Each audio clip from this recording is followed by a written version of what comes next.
रासोल ग्राम पंचायत कार्यालय रे शिल्प सचेतन शिविर उद्यापित। ढेंकानाल जिला हिंदोल ब्लॉक रासोल पंचायत कार्यालय रे शिल्प सचेतन शिविर उद्यापित हो जाइए।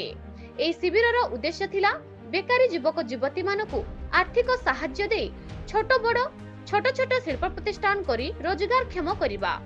शिविर रे प्रशिक्षण नैथिबा पंचायतर 30 जन युवक युवती मानकु जिला शिल्प विभाग तरफरु शिल्प अधिकारी मानपत्र बांटिथिले एवं प्रशिक्षण नैथिबा युवक युवती माने किपरि स्वावलंबनशील हेबे ता उपरे बुझाइथिले। ढेंकानाल जिला शिल्प केन्द्रर अधिकारी अतिथि भावे जोग दैथिले।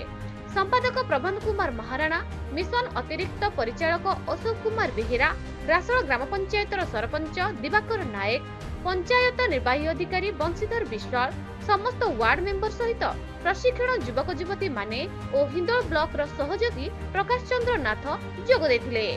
हिंदोल रु रंगाधर साहू को रिपोर्ट, न्यूज ओडिशा टीवी।